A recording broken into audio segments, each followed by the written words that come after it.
What's going on? What's going on, man? We're here. Yep, another Sunday. Another episode of the Football Frame of Mind podcast, man. So y'all know the drill. The socials are at the bottom.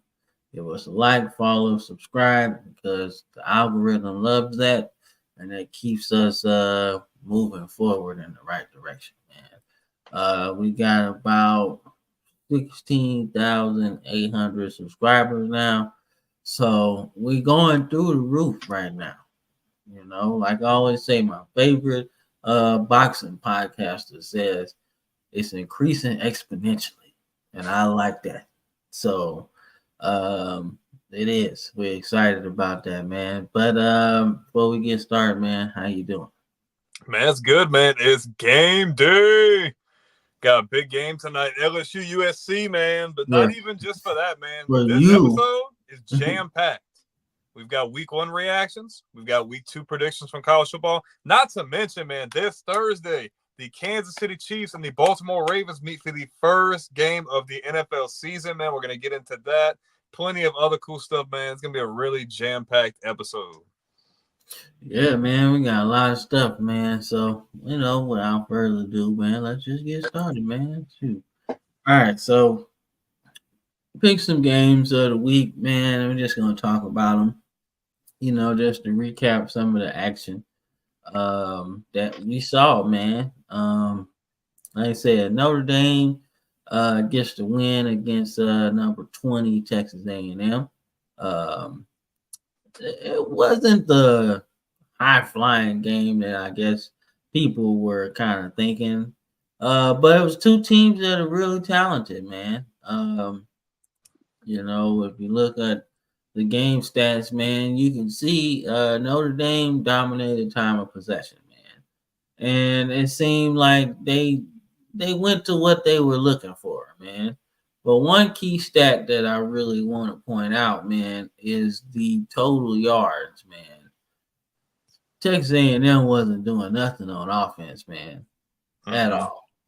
Which to me seems like it should be praised for Notre Dame's defense, honestly. I think they have a really underrated defense, man. I'm really high on Xavier Watts.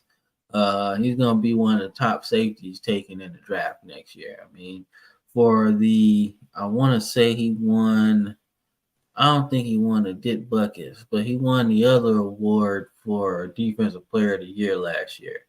So for him to come back, that's a big get, you know. That's somebody you can trust on defense. And he was All American, by the way, with like 8 interceptions. He was balling last season, bro.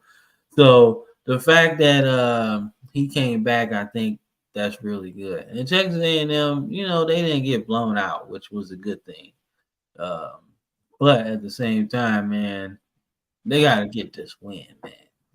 But Riley Leonard's good, man. Their team is really good. So, you know, that's just what it is, man. They're number 7 in the nation for a reason. So somebody knew they was gonna be good, and they just showing out, man. But what you think about Texas A&M and Notre Dame? I thought it was a good game for the most part. The crazy thing is that Notre Dame ended up having more penalties than A&M, and they did have some questionable officiating towards just down the stretch of this game that a lot of people feel like kind of played into Notre Dame winning. But I mean, Notre Dame's a really talented team. To say they're limited in assets and stuff compared to like A&M and the SEC, Marcus Sherman's got this team looking really good, man. They've got a good, solid defense. You've got a talented quarterback who can get the job done. And he didn't even have to do that much yesterday. I think he only threw for like 150 yards, but they ran for almost 200 yards on the ground. They were able to control the line of scrimmage and just get points when they could, man. And, hey, they held A&M to 13. That's pretty good. I know A&M lost a bunch of athletes recently in like recent years, especially like Evan Stewart in the offseason, but they're still really talented. So being able to hold them to just pretty much essentially 2 touchdowns is a really good stat for them, and I think it'll be really good, like building confidence going forward. Mike Elko and team really need to get this first win, though. I think he's a really good coach. I think he's going to really do well here, but we need to get that first win, hopefully next week. I don't know who they play, but we'll see. Yeah, man. I think if Jimbo Fisher was there, I think they would have scored more points because obviously he's an offensive guy. But I think they would have gave up a lot of points. So when you mentioned Elko, I'm thinking, oh yeah, he's a defensive coordinator. So that 13 points right here really speaks dividends to how that team played, man. You know, and I think the game was actually pretty close, man. If you look at the first half, man, that was really close, man. So it's not like they weren't doing nothing, you know. Second half offense, they just, it seemed like Notre Dame just picked it up on offense and on defense, and then that was it. But the fact that they held them to 23, and the fact that they scored 13 shows that they need some help on offense. They had a mass exodus. We already know that. But I think the fact 23 is pretty good, man. I think you don't want to get ran on like that, but I mean, that's still pretty good. Like if you're talking moral victories, that's one. We held a number 7 team, probably playing a lot of young players to 23 points. We're gonna be all right. May not win a national championship this year, but we're gonna be in a real good bowl game. The players are gonna feel good about that. So. So I like what they did there, man. But let's talk about this next game, man. Let's talk about this game right here, man. We thought it was gonna be close, man. We hopped on College Sports Villains with Andrew Anderson, man. Check it out. Great show, great group of guys, ladies over there as well. I think we all picked this game to be a little closer than this one, man. Georgia, number 1 Georgia gets the win against number 14 Clemson. Nasty work, man. Georgia Georgia took them apart, man. Either way, I mean, and surprisingly, they did it in a way that I didn't think they were going to do it. They did it passing the ball more so than running. I thought it was going to be the opposite, honestly. That they would have more success running. But man, you can tell Clemson was missing players like Nate Wiggins, in that secondary because they was getting trounced. So hopefully, this game wakes up Dabo Swinney and unlocks his trust in the transfer portal. I'm not saying pay a bunch of players but you gotta get some dogs, man. Because when Clemson was good, they had some dogs, man. Brian Bresee, Xavier Thomas, like they had some animals out there. Isaiah Simmons, like Christian Wilkins, like they had a lot of dogs. Shaq Lawson on defense. They gotta get some dogs, man, and some difference makers at receiver. Because I mean, 100 and what's that? 142 passing yards, man. That ain't no Clemson offense, man. I remember them guys. Even Taj Boyd have 300 yards at halftime sometimes. So this is bad, man. This is real bad, man. I mean, they ain't even getting no penalties. That's how bad they was playing. you know, Usually you get penalties for unnecessary roughness or roughing the passer or something. They ain't even do that. And one telling thing to let you know that this game was a struggle for Clemson: yards per play. 3 yards per play. You're not winning with that. This ain't 1940. You ain't 3 yards in a cloud of dust. You ain't doing that. You ain't winning like that. So, like I said, it was just an ugly game, man. What you think? Was this more about Clemson being bad or Georgia being that good? I think Georgia's that good. Georgia contained into less than 200 yards of offense. You're looking at the yards per play. You're looking at total yards on the ground. That defensive line was disrupting that offensive line. They were forcing Clemson to try to put it through the air because obviously they couldn't get anything going to the ground. And like you said, not having those difference makers at receiver, and maybe Kate Klubnik's not who a lot of people are saying he is, playing against in a high stakes game like this. Like, that's not good, man. 142 passing yards is not going to get you many wins. Not for sure, not in the SEC. But man, with the way the ACC is, you got to come to play because that's not going to win you any games there either. So I think Clemson definitely needs to get back to the drawing board. Offensively, they really need help. They really need to be able to really get it going on the ground so they can open up that pass game. Georgia's just that deep defensively, so I'm not completely surprised that this happened. I just figured Clemson was going to do a little bit more than 3 points. But I think Georgia's that good, and I think Georgia put people back on notice like, hey, we're not going. Like, yeah, we lost last year, but we didn't go nowhere. So I don't think Clemson's great. I think they'll be better going down the stretch, but I think this is more about Georgia just being ultra talented and just came to play with a really good game plan. I will say this though, like people are jumping off the Cade Klubnik train, but I will say this: remember, Bo Nix played against Georgia, and it was ugly. Dude turned out to be like a top 5 Heisman winner at the end of the season, man. Not saying they ain't the same thing, but I'm saying sometimes these Georgia games, when they just beat you down, sometimes a diamond comes up out of it. So, you never know, and plus Georgia's Georgia, man. But the ACC is gettable, man. It's gettable.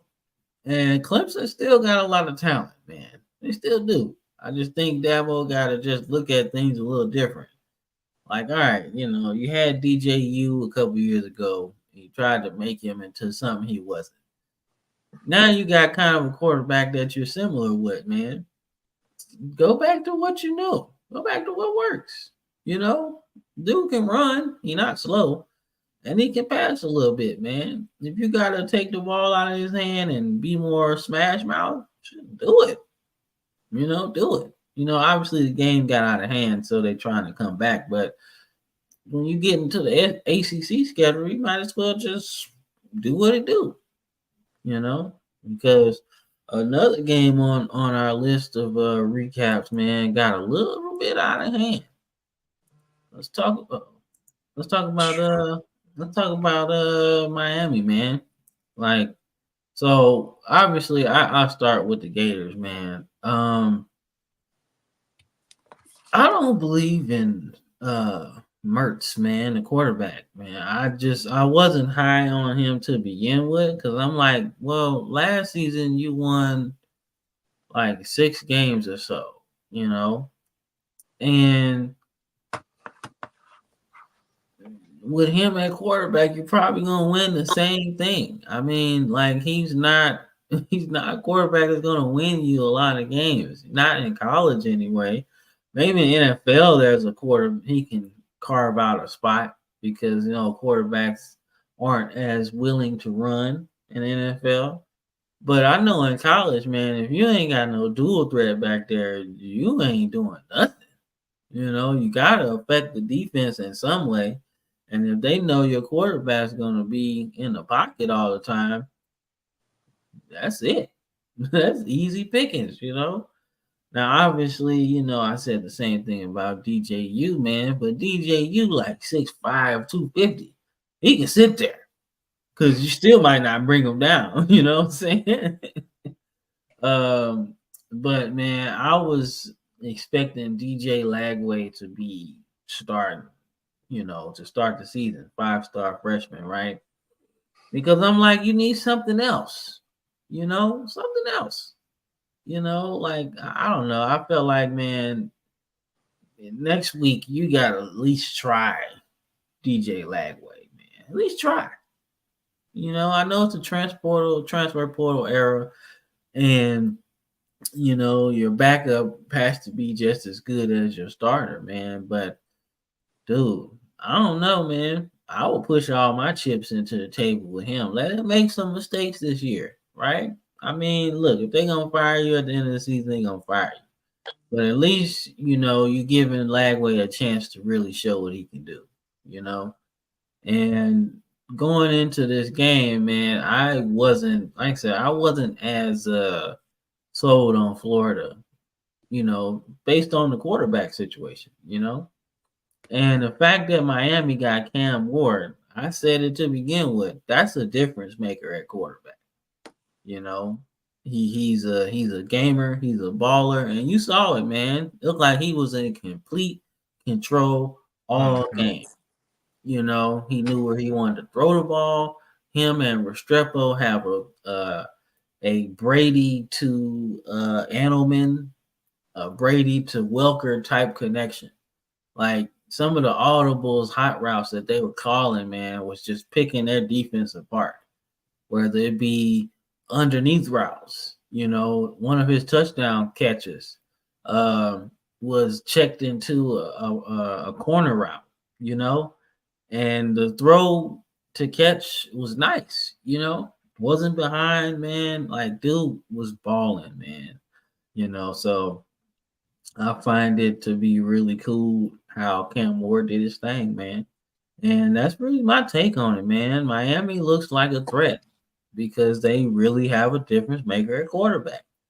Like, like they've tried with certain guys, De'Aaron King back in the day, a little bit years ago. But Cam Ward is different, man. And if he can ball out this season and get Miami back to the playoffs or even a big bowl game, we'll say that. We can go to a big bowl game and maybe win the ACC championship. I smell a first rounder on my hands. Just saying.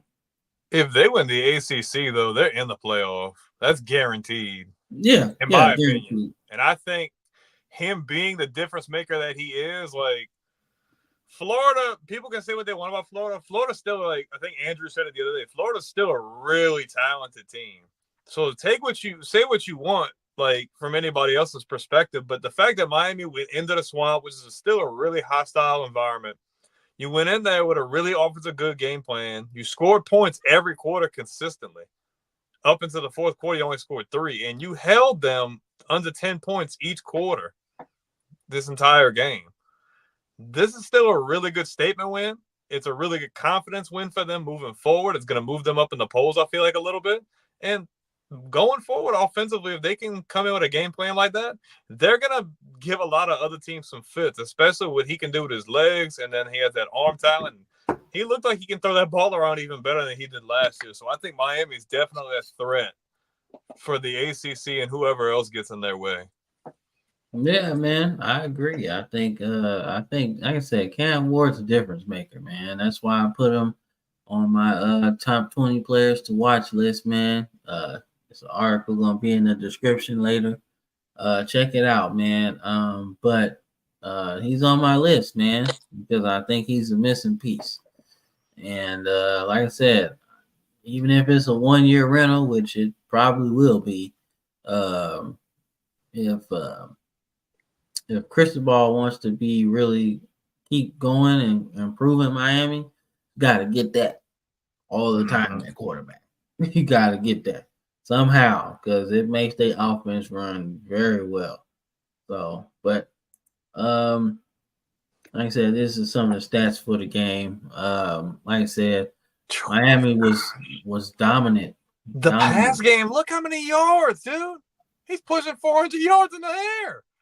They contained Florida under 150 yards to the air, and they ran for 140 yards on the ground. But, man, like, time of possession they killed them on. And Florida's secondary got torched, man. That's a lot of yards for an SEC team to give up, like, in any circumstance. Like, that's an alarm for Billy Napier for sure. But, man, that makes Cam Ward look really good that you were able to throw it all over Florida's defense like that. They came in with a really good game plan. Yeah, man. Like I said, they was on it, man.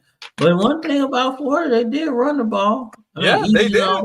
Even though 71 of those yards came on a big play, but they still ran the ball pretty well, man. But that was kind of an underrated thing for this game, though, too, man. The Hurricanes' run game. A lot of their running backs are really low to the ground type guys, you know, and they were breaking a lot of tackles, man. A lot of tackles. Some of those gains could have been touchdowns, honestly. You know, if they weren't grabbing shoestrings at the end. Big breakout plays. Yeah, they was finishing some of those runs, man. So they got a physical team. So like I said, I think this is the quarterback that Cristobal really needed. You know, kind of like how we were talking about Drew Brees going to the Dolphins when Nick Saban was there. Their defense was good with the Dolphins, right? You just needed the difference maker. You just needed a quarterback. And Miami's got playmakers all over the field, man, especially on offense. So all they need is a difference maker. And Cam Ward, I think, is that guy, man. Like I said, I'm not saying Miami's going to win a national championship. No, but it's a really good way to start your season. It's a really good way to start the season off, man. So I agree. I don't want to say they're back or whatever, but they sure look good in this one. So impressive. Yeah, definitely a win, man. But we get into some games for next week, man. Let's get into week 2, man. Man, so we starting off with number 4 Texas going to the big house to play Michigan. Now, Michigan did not look good against Fresno State. I will say that. I will say that. But Texas didn't look good against Colorado State for a little while either. You know, it turned out to be like a 50-point win. But they still didn't look good in the first half. Came out a little flat. Yeah, man. So, Michigan, obviously, their quarterback is gone. They lost the two-headed monster, which really wasn't a two-headed monster because Donovan Edwards really didn't play last season. Cost me a lot of money last season. Let's just say. Because I'm like, bro, 2022 dude was lighting it up. Last season, he didn't do nothing. Blake Corum took all of the snaps, man. That's what it seemed like. But shout out to JJ McCarthy and Blake Corum. We'll be playing on Sundays, you know, so it was really good, man. It was really good. I liked how they played last year. This year was a little different, a little slow. Fresno State played like they had something to prove. They was like, they came out nice, bro. Like they were playing like high pressure football, in my opinion. Like I watched a decent amount. It just seemed like they were just trying to go blow for blow with them, and eventually Michigan just had too much. It just couldn't contain them. But very impressive for Fresno State, but very alarming for Michigan, in my opinion. Yeah, but you know what's alarming in this game is that I think Michigan was playing possum, bro. I think they was playing possum, man. I just think they was just kind of flat for that game. But I think now the next game, this one, it's gonna be kind of different. I think they're gonna be ready to play. You can't not be ready to play for Texas, man. Like, come on, man, you gotta be, man. But Quinn Ewers is good, man. He's got a crazy deep ball accuracy now. Like he fixed that. He fixed that really good last season. Trust me, I know. But I don't know. This is kind of a pick 'em to me, man, because Michigan's still good. They like really good. So I don't know, man. If I had to pick this game, man, I'm gonna stick with the SEC. But because I feel like the quarterback play is a big thing for me. You know, it's the most important position on the field outside of the trenches. So, like, if you got a guy that can do that, I don't really trust the dude for Michigan, man. Because if you can't get the ball rolling against Fresno State at some point, what you gonna do against Texas? And they got Anthony Hill Jr.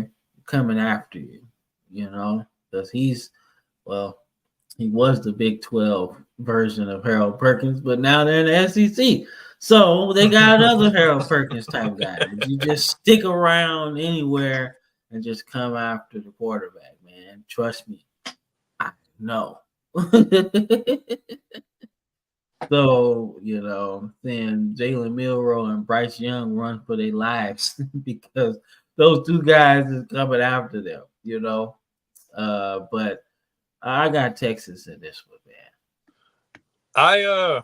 Michigan's still a really talented team. And I know Texas came off flat this past game. And you could say possum, but that does alarm me. And how I looked at Texas going into this season is if Ewers is healthy and he's in, Texas is in almost every, if not every single game that they're in. I know the Big House is one of the toughest places to play. Michigan's still really good on defense. But I give the edge to Texas for the same reason you did, man. Ewers is a baller. I've loved his progression since he left Ohio State, since he's been at Texas. He's got ice in his veins, man. He is one of the key contributing reasons why they were one game away from a national championship last year. So I think it's going to be a really good game, but I just think Texas's offense is just going to give them a little bit more of an edge when they have Ewers. I need to see more from Michigan's offense in this game. Like, I need y'all to be able to score points and not play with, like, if you were going to play like that against Fresno State, dude, Texas isn't going to give you the leeway in this game. So I think Michigan, if they want to win, they really need to get started on offense and try to put the nail in the coffin early because Texas can score points, and Ewers is going to sling that ball around. So I've got Texas too. Yeah, and it's an early kickoff too, man. So, and I think since Michigan's got the home game, it's probably big noon kickoff on Fox. So Texas that's not going to affect Texas that much because they played those before, all the time. Yeah, and Michigan I think has too. So I don't think that's going to be a factor, man. But they need to feed Donovan Edwards, man. Feed him. Because, you might as well. Dude, it's like I said, man, his 2022 season was crazy, bro. He had like almost 1,000 yards and 8 touchdowns, dude. Like, he ain't even have close to that last season. So just let him eat, man. Let's see. Let's get into this next one, man. This game is interesting, man. I like this matchup. I like this matchup a lot. Yeah, me too, man. Like I said, Dion, Coach Prime, they had to fight for their lives against North Dakota State, man. But you know what? I'm glad they scheduled them because there's a lot of teams out here that's scared to play them. And the discourse out here is like, oh man, it's a weak FCS school. No, they not. They the best FCS school over the past 20 years. Yeah. They could play in they could play in group of 5. They're just not there.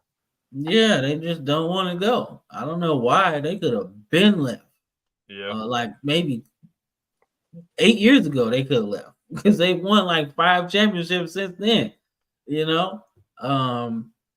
But it seems like South Dakota's the team now because South Dakota. They seem like they might be the team that might make that jump at some point.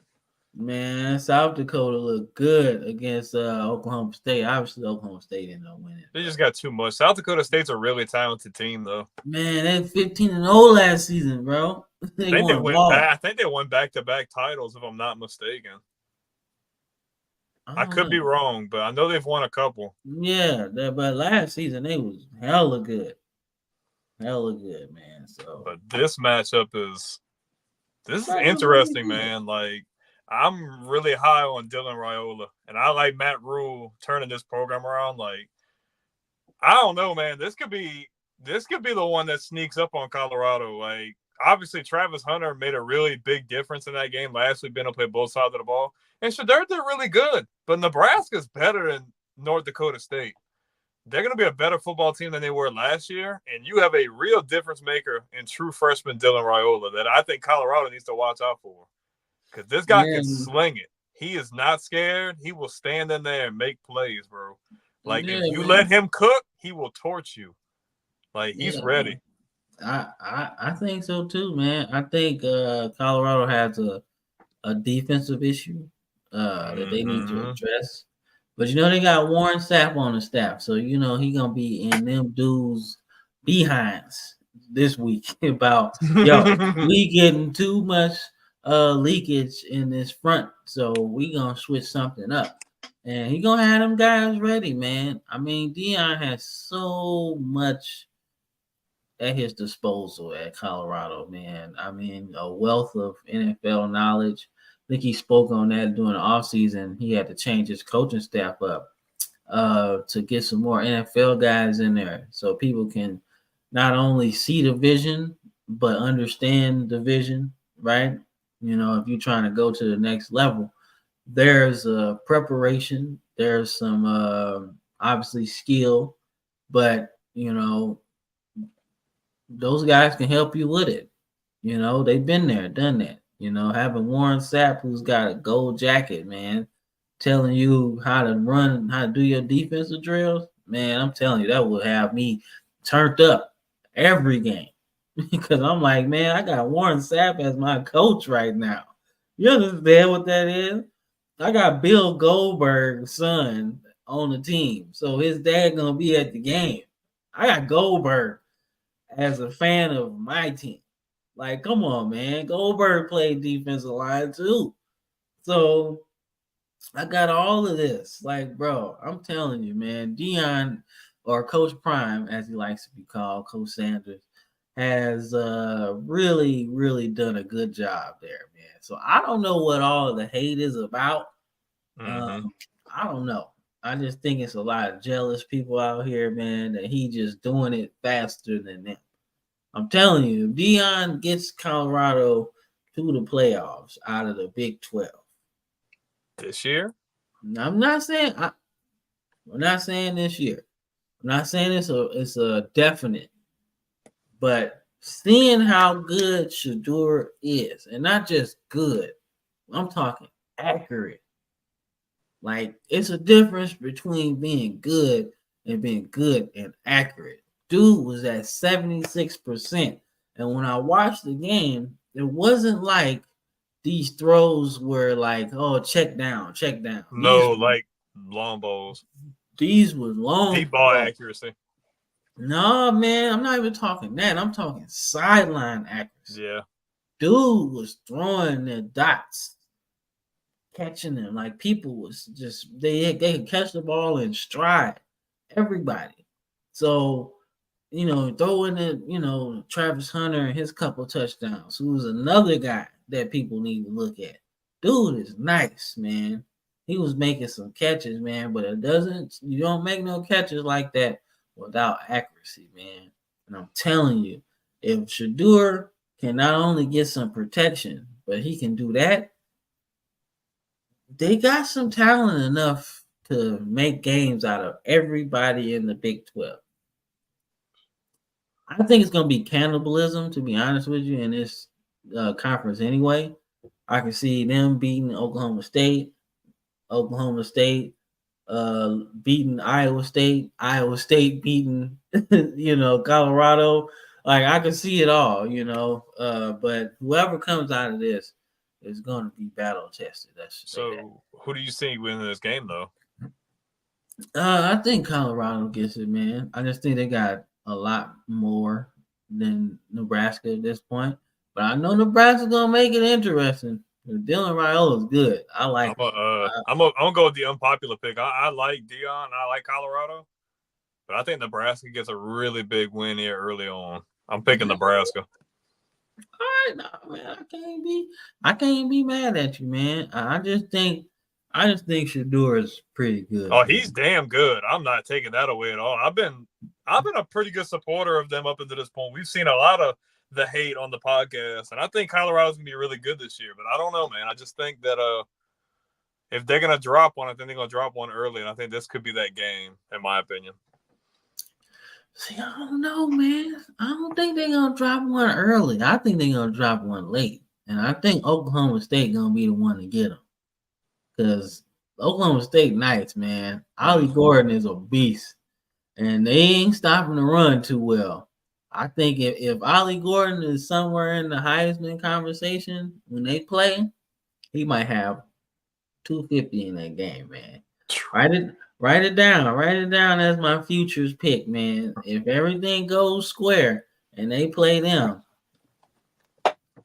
bro. If remember how Derrick Henry played against y'all and they came into that game, nobody was talking about his Heisman candidacy.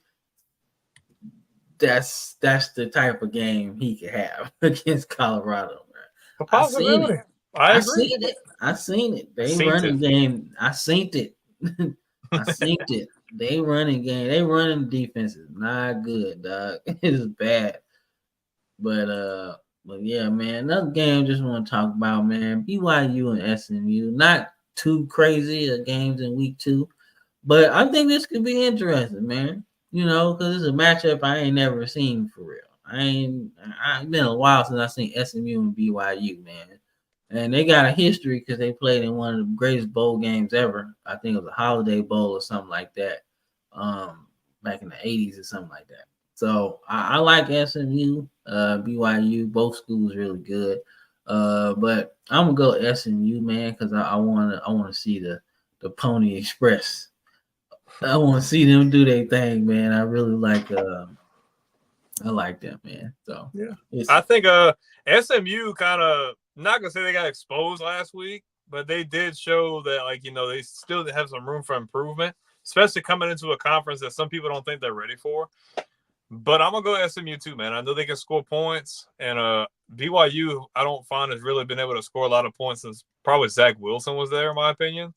So I think it's just going to be about scoring points. I think SMU is just going to have the edge on them. But I think it'll be a good game, though, nonetheless. Yeah, I do too, man. But, we can get more college football content, pro content, articles written by me. College football dogs. College football dogs, man. We'll be back after this commercial break. On the College Football Dogs website, you'll find a main page that features some of our biggest and newest stories. Our conference pages for content related to your favorite team's conference. Our team store, where we have products that are available all year long, as well as gear available for a limited time only. Our podcast page, where you can see when one of the 12 plus College Football Dogs podcasts is streaming live on social media. Our subscription page, where you can join our Discord. If you're interested in becoming a contributor at College Football Dogs, email us at info@collegefootballdogs.com. If you enjoy any College Football Dogs content, we really do appreciate any donations you can make by visiting the donate page on our website or scanning the QR code here. Yeah, man, College Football Dogs taking back sports media one day at a time, man. Check them out. Glad to be a part of the team, man. As we continue through our college football recap preview, let's see. I might have one more game left. Nope. We in NFL, man. NFL, man. A couple games we're checking out, man. It'll be probably 3 or 4 games every week that we'll take and analyze a little bit. But can't start off with no game that's more important than the kickoff game on Thursday. Um, the Ravens travel to Arrowhead, man. I think this is a big game, man. Big game. This could be AFC Championship game preview, man. Like really, really big game, man. I think Lamar Jackson has to really show out, man. But you know what I think is gonna happen in this game, man? I think we're gonna take the ball, air out the ball in this game. Like limit Mahomes from having a bunch of opportunity. Controlling the ball, running the ball, ground, chew clock, score points. Like people saying, "Oh man, you know Derrick Henry gonna be, like not used as much early." Well, this the game he's gonna be used. This the game he probably gonna have 25 touches, man. Especially in the second half, man. I think Lamar is ready to go. I think he feels good. I think the fact that he lost some weight, he probably gonna be way faster now than he was the last few years. And I think he's got some weapons, man. Like I said, I think the offensive line is what I'm mostly worried about. Because defense is just the Ravens defense, dog. It's just what it is. Like if the defense ain't good, bro, we got a problem. And you're gonna hear about it from everybody who played defense on the Ravens, man. You go back to Jamie Sharper, Ray Lewis, Ed Reed, Chris McAllister, bro, Patrick Queen, even though he ain't there no more. Like if back at like once, you know, years go by, Patrick Queen's probably gonna get his number retired because that's how good he was, you know. But I'm telling you, if the Ravens aren't good when Patrick Queen's not there anymore, like we gonna be calling and be like, "Yo, what's the deal? What's the deal?" You know. So like, and Roquan Smith too is there, man, and like I said, he's probably the best middle linebacker right now, bro. Like really good. Like, bro, it's hard to name a guy that's really good like him, sideline to sideline, bro. Well, I'd probably say the only other guy that's probably in that conversation is Warner from San Fran. I feel like it's one of the only guys I feel like that's relatively close. You know, and I think Warner's like better in pass coverage than him. Yeah, he's good. I think in pass coverage, Warner might be better. But as far as run defense, yeah, I'd probably give Roquan the edge on that. I think they're both really good, but yeah, they're both talented, dog. Like Warner's hella good, bro. Yeah, I ain't throwing no slight at Warner at all, man. If it's 1A and 1B, I'll be cool with that because they both good and fast. So, but I think my Ravens win here, man. Even though they're going against the Super Bowl champions. And Super Bowl celebration is probably going to be going on. I think my Ravens crash the party, man. Crash the wedding. I think they do. I think they win here, man, and I think they force some turnovers, man. They get after Mahomes, man, but he ain't touching the ball too much though. That's why I think he's gonna turn the ball over a little bit because he ain't gonna be touching it that much. They're gonna take the air out of the ball, man. It's gonna be a slow, boring game. But guess what? It don't matter. It still sell tickets, especially in Baltimore. You're right. Me, I don't know, man. I think this could go either way. I think, especially after the way Kansas City lost that first game to Detroit last year, they want to come out swinging. I think they're still ultra talented. Obviously, you lost a few people. Oh no, they lost Kadarius Toney. I'm just playing, but they bring Juju back, which I thought was a pretty good. I think that was a pretty good move, some camaraderie. Yeah, but 5 years ago. City, man, like the Arrowhead is one of the hardest places to play in the league for a reason. Kansas City can always win more with less. Kansas City can run the ball really well too, and obviously you have questionably the best quarterback in the league in Patrick Mahomes. You still have Chris Jones on defense. Still a really good football team in Arrowhead. It's going to be able to go either way. I think Lamar Jackson's going to come in with a lot more confidence this year, though. I think he's got it on his mind, like, look, I have help now.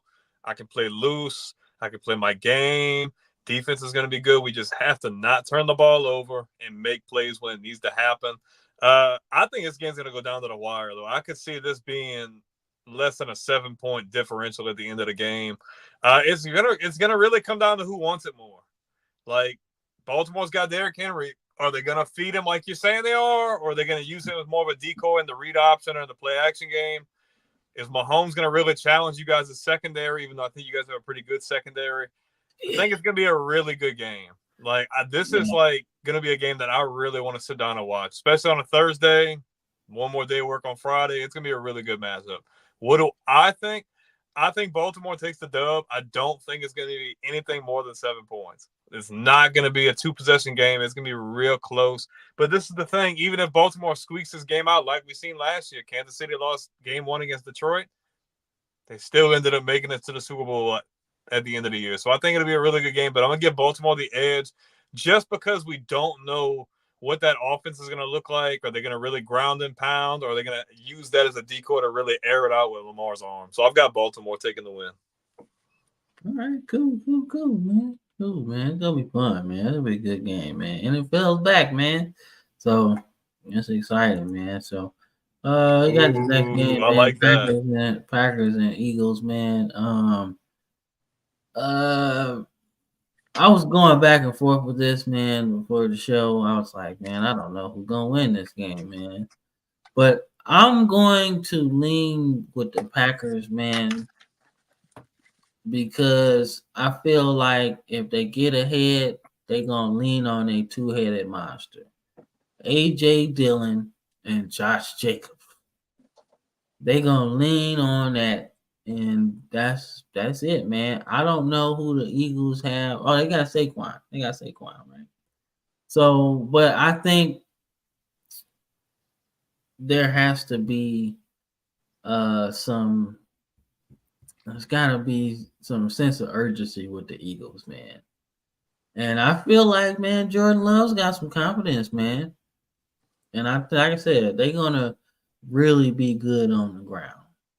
And I think the Packers get this one, man. I think they surprise the Eagles. And I think even though they got Saquon Barkley, the Eagles do. Yeah, that punch of AJ Dillon and Josh Jacobs is just nasty to me. Like, that's just a nasty combination, man. Like, 2 powerhouse running backs, man, and you got some play action too. Like, bro. But I think the Packers win this one, man. I'll be honest with you. I think Philadelphia's on a revenge tour. I think they did really good in the offseason. They did really good in free agency and the draft to address the needs of struggles they had last year. You bring in a guy like Saquon Barkley, who's an immediate plug-and-play difference maker in the run game and the pass game. You still have Devontae Smith. You still have A.J. Brown. You still have Goddard. Jalen Hurts has something to prove, man. I think last year left a sour taste in his mouth, as well as the rest of the team, man. I think Jordan Love's on a high right now because he beat Dallas in the playoffs. But I think Philadelphia is going to bring Green Bay back to speed a little bit. I think them having Josh Jacobs and Dillon is a big difference maker. But Philadelphia is ultra talented, both sides of the ball. And I think they really want to come out swinging here. I think Philly just has a little bit more than Green Bay. I think they get after Love early. I think Philadelphia outscores them. I've got the Eagles. All right. Cool. I think I got a couple more. All right. So this is one game that I saw on the docket that was going to be exciting. Obviously, the Texans are a completely different team than we grew up watching them. They got a lot of talent, man. Stroud, rookie of the year, showing his stuff, man. Good playoff run. And they just got better, man. If I'm not mistaken, they got Mixon. Diggs on offense, Stephon Diggs from Buffalo. Joe Mixon from Cincinnati. Will Anderson is on defense, man. I want to say want to say they got somebody else on defense, man. Yeah, I want to say, didn't they get a dude in the secondary to play corner?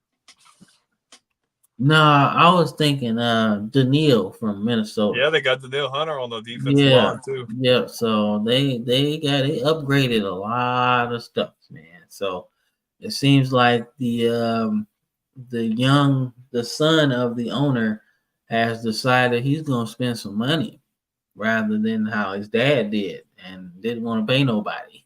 And while his players left, but it seems like the young son wants to spend some money and get good because the Texans look mighty good in this one, man. But on the flip side, let's see what Anthony Richardson got, man. Let's see what he got, man. I think last season was kind of stole from him with that injury. But hopefully he learns to slide a little bit because I think he's good, man. He's a really good quarterback. And he's got a cannon for an arm, and he's really fast. And he's strong too, man. He's strong. So hopefully he uses the most powerful muscle in his body, his brain, and start to use his brain a little bit more, man. Stop taking all them hits. You don't need to, especially not this early, man. So but I got the Texans winning this one, man. I just think they got a little bit too much. Yeah. So Indianapolis has weapons, man. You've got Anthony Richardson. You still got Jonathan Taylor. You still got Pittman at receiver. You're not a bad team, but the difference maker for me is Indianapolis defense. They couldn't hold a glass of water in the pass game last year. That secondary got thrown on all freaking day. Stroud has tons of weapons. You already mentioned Mixon, Diggs. You still have Tank Dell, Nico Collins, Dalton Schultz. Not to mention, Houston's defense got better with the additions of Daniil Hunter. I'm trying to remember the corner's name. They ended up getting to be on the other side of Stingley. Houston's a good team, and this team can score points. The difference is Houston can score more points, and Houston can get after the quarterback. With Will Anderson and Daniil Hunter on the same defensive line, like that's nasty. That's nasty. They're good in the secondary. CJ Stroud is going to come out swinging this game. I've got Houston winning by at least 14. Yeah, man, I do too. I do too have them winning. I think it'd be nasty, man. I think it'd be like 21. They got a lot of weapons. I was trying to be modest. Nah, man, like I said, it's an intriguing matchup because you don't really know what Richardson's gonna do. But it's also like, man, this could get ugly fast. Houston could put it out of reach early, man, and be like, yo, this is what we doing to people all year. So y'all better get ready, So it's nasty. It could be ugly, but still intriguing because it's a division game really early, man. But this last game, man, Raiders and Chargers, man. Not the highest of profile game, but the storylines in the game makes it exciting to me.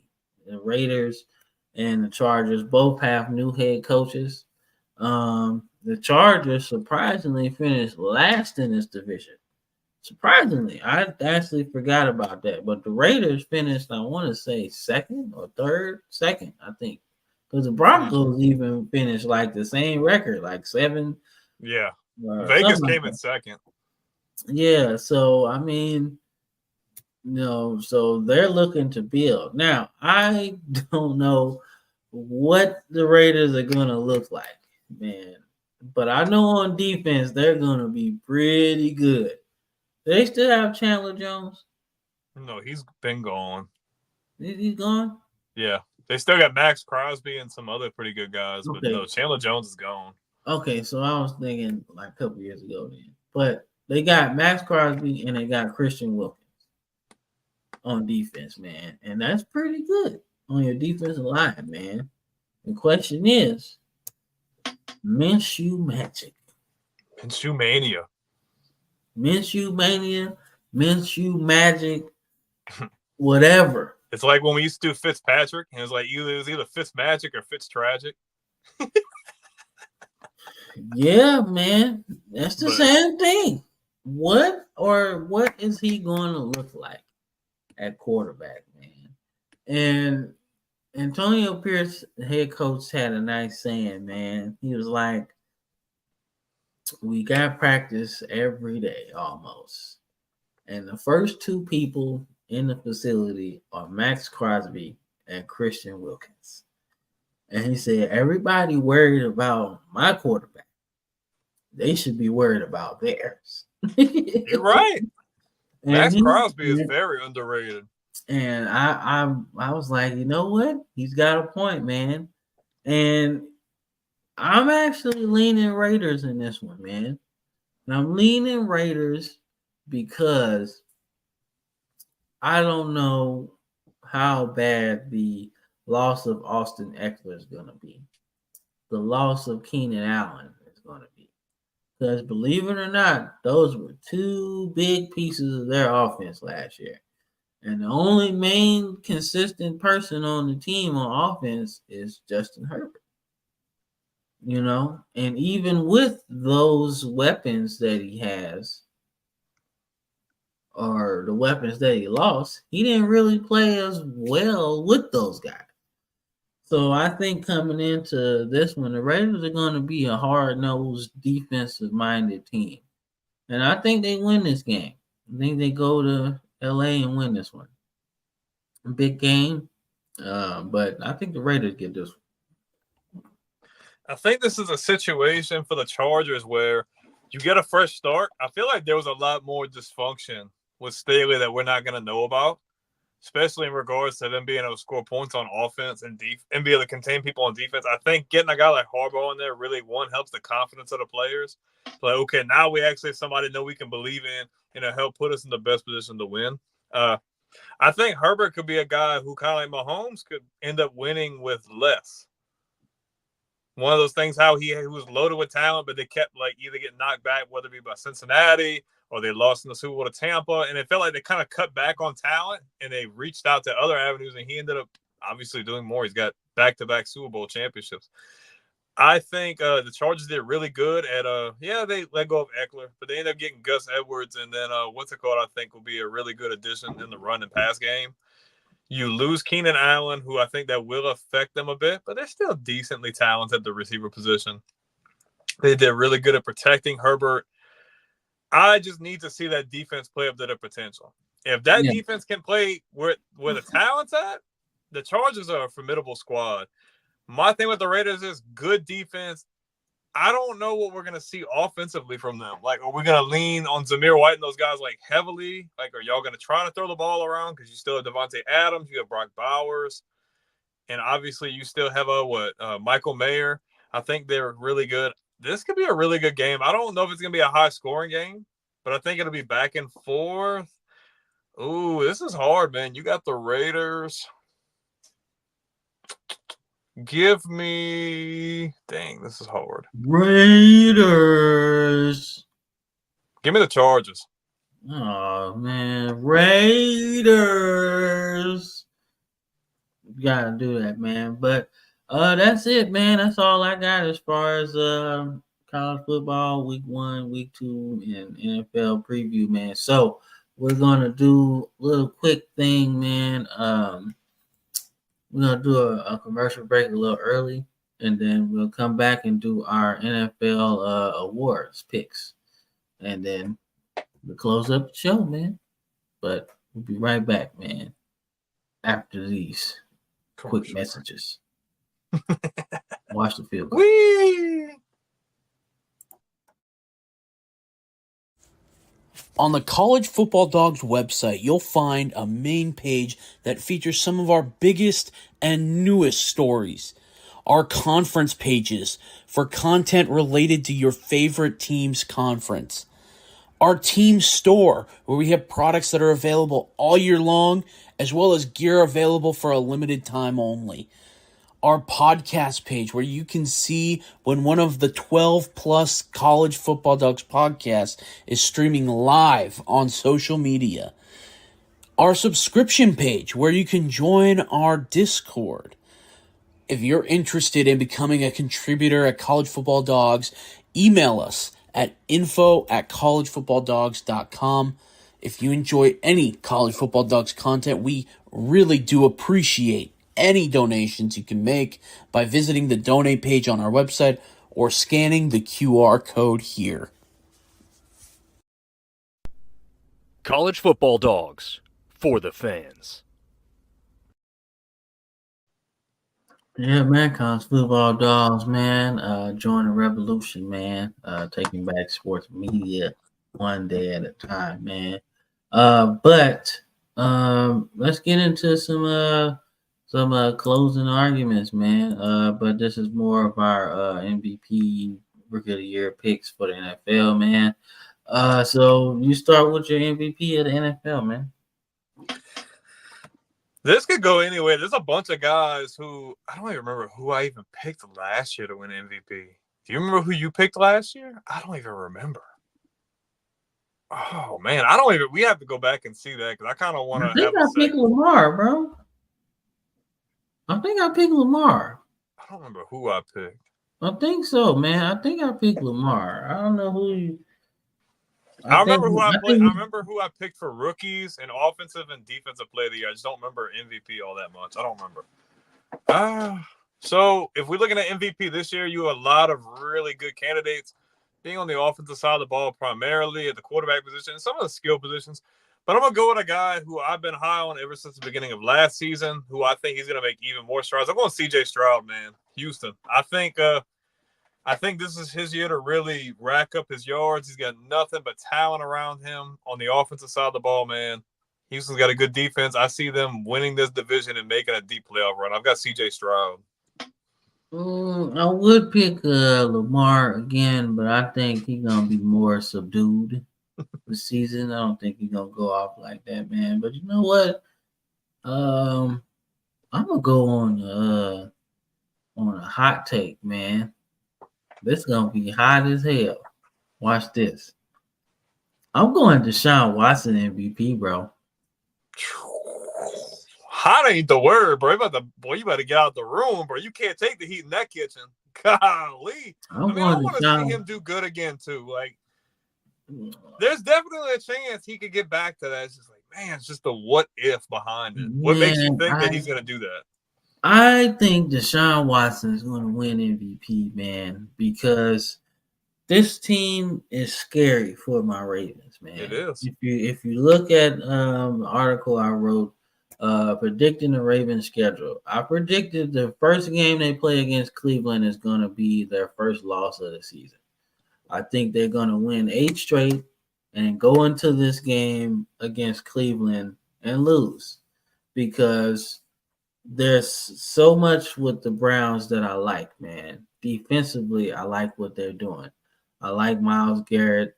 I like what they have on the back end. I like what they have at linebacker, you know. Collectively, their defense is solid. Like, there's not many weak pieces on their defense. And offensively, you're getting Chubb back, right? Now, the key to Deshaun Watson winning MVP this season is how much is Chubb back to 100%, right? You still got Amari Cooper, so he's going to catch like 80, 90 balls for you, right? You got Njoku, who looks like he's finally getting his healthiness, right? And you got the other pieces that Jerry Jeudy, too. Yeah, Jerry Jeudy, exactly. So you got some weapons, man. And I think if Deshaun Watson is going to earn his keep, man, this is the season to do it. They got defense, they got offense, man, and they made the playoffs last year with Joe Flacco, right? So now you got all of this, right? So as long as he stays healthy, and this is how I'm saying it every time, if everything goes square, he could win MVP, and 3 teams can make it out of the AFC North again. You know, are they going to win a division title? I don't think so, because I think they have a little bit. They have to go head to head with the Ravens twice, obviously, right? And I think they might drop some games to some other division people, which might put them behind the 8 ball. But I still think Deshaun Watson is going to play out of his mind this season. That's why I think. I hope he does, man. Like, I loved watching him with Houston. When he was with the Texans before everything went down, he was a top 3 quarterback, in my opinion. Just what he was able to do from lethal accuracy, improviser, able to get out the pocket and just make plays. Like, I love his game. I would really love to see him come back to form. I wouldn't even be mad. Because if he's playing like that, this team's an automatic Super Bowl contender. If he's playing like that, you guys are in trouble. Especially if Chubb's playing really good. That defense is the top 3 unit, in my opinion. Yeah. Like, this is a scary team in the AFC. I would really like to see. The AFC's already good. Him playing good just makes the NFL even better. Like, he's a really good player. I hope you're right. Yeah, me too. Like, I hope I'm not too right because that'd be you're like, grain of salt. Yeah, but nah, man, I just, you know what I'm saying, fandom aside, man, I really want to see Deshaun Watson do real good again.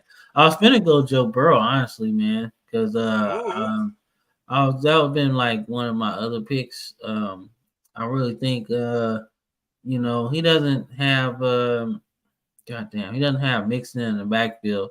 So it's gonna be on him. It's gonna be on him a lot to win some games, man. So I can see him passing for 5,500 yards. Hey, I'm okay with that. Yeah, so I just think he has to be protected a little bit. Yeah, man. And I think they did really good in the draft and in the offseason. I think he's gonna be really protected. Like, I think he still get hit, but them securing them tackle positions the way they did, oh, he's set. He's set. Yeah, so but if I had to say you know, offensive player of the year, or we just going to rookie or defense? Well, we can do we just did MVP, so let's do offensive player of the year, defensive player of the year. We can just do offensive, defensive rookies out there. And we'll be good. Okay. Let's see, offensive player of the year. I got one. I don't think you're gonna think I'm a pick, but I got a good one. I want to see what you pick first. I think offensive player is going to be somebody that does a lot of stuff, man. Offensive player of the year, man. Let's see, man. That's kind of tough, man. But I'm gonna go Bijan Robinson. Dog. You had to pick my pick. You just we're too similar. We're too similar. Oh my gosh! So anybody in the league, you pick the player I'm picking. Oh man! What do you mean? That's not my fault, man. I was just thinking. I think you're gonna be good. I'm so pissy. You stole him. Yeah, look, man. It's not my fault, man. Oh it's not my fault, man. I think he'll be really good, man, this season, man. The Falcons are wide open, man. And he's going to be a force in the pass game. I think Kirk Cousins is going to get him involved early. Arthur Smith just seemed to not care about him at all, or anybody else on offense for that matter. He didn't really care. But I think Kirk Cousins is going to I think he knows what he has in Kyle Pitts, Drake London, and Bijan Robinson. He knows what he has. And he's going to use all his weapons. I think this is probably the most offensive firepower he's had ever. Even in Washington, he didn't have this. And I know he ain't have it in Minnesota because they barely made it, half the time. But he made it work in Washington and in Minnesota. So I can't say he's a bad quarterback. But I know he's excited to use these weapons, man. And Bijan's going to have at least 50 catches this season out the backfield, or a receiver too, and he's gonna have about 1,500 yards as well because they're gonna have to run some games, running the ball. So I think he's gonna be good. That's my offense player. Okay, that's cool. I'm still pissy, but it's okay. You still get me back for the Marquette King thing that nobody else knows about, but it's okay. Yeah, man, you stole my punter, the only black punter in the league, and you're gonna take him. You could have took Todd Sauerbrunn. Bro, I wish y'all would be able to see this. Like, that was like the funnest video ever that y'all will never know about. But he's a really good pick, man. But if I'm gonna go with somebody, go with Tyreek Hill, man. I think Miami's offense is gonna be even better. Tua got paid. He's playing confident. Like, I think Tyreek's on a mission this year. Like, last year he was hot and it kind of died off towards the end of the season. And obviously, they had an embarrassing loss in the playoffs. Tua getting paid is a huge difference maker in the way this offense works. Now he's confident. He's healthy. Miami's defense has gotten better.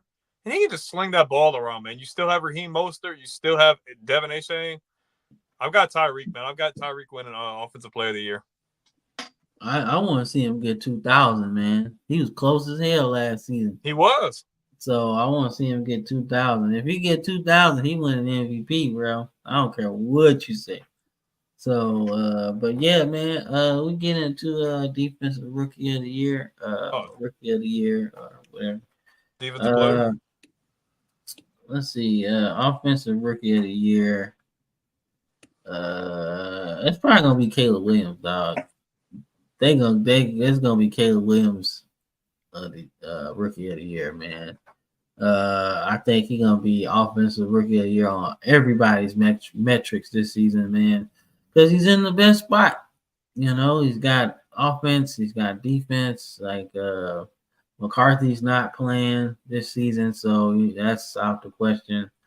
Jay Daniels is in a good spot, but not a great spot. So it's gonna be tough for him in a lot of games.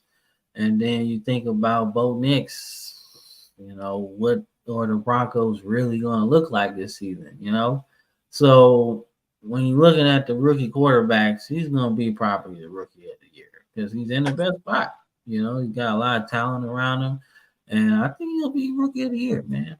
Hands down. It might be unanimous, because this is going to be rough for some other people. Yeah, but that's just assuming that everything's going to flow as good as it looks on paper. I mean, do I think they'll be really good? Yeah. You don't have to win Rookie of the Year. You just got to play hella good. And I think they're going to be playing hella good, and they're going to win at the same time because NFC North's kind of a good division this time around. Let me go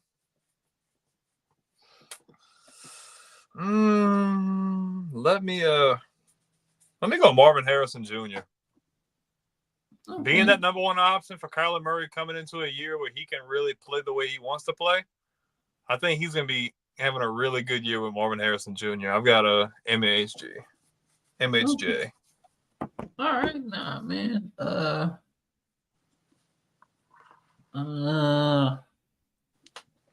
You still got Defensive Rookie, and then you got Defensive Player of the Year. All right, so Defensive Rookie of the Year. I'm going Cooper DeJean, bro. Really? Yeah, man. I think the Eagles know what they got in him. And he's going to be everywhere. He's going to be sacking a quarterback, tackles for loss, interceptions. He's going to be like Minkah Fitzpatrick was for us at Bama. He's going to be everywhere. He'll line him up everywhere. He won't be on the outside, but he'll be on the inside with tight ends. He's gonna be with the slot guys, man. He's gonna be an extra linebacker. Like I see them using him everywhere. If they are smart, they're gonna use him everywhere because he's not fast enough to be your outside corner, but he's fast enough to be an extra linebacker. He's fast enough to cover a running back. He's fast enough to cover a tight end, maybe not big enough, but he's got good coverage skills. Then you could use him in, like I said, zone blitz schemes, an extra safety, an extra linebacker. I expect him to be all over the field, man.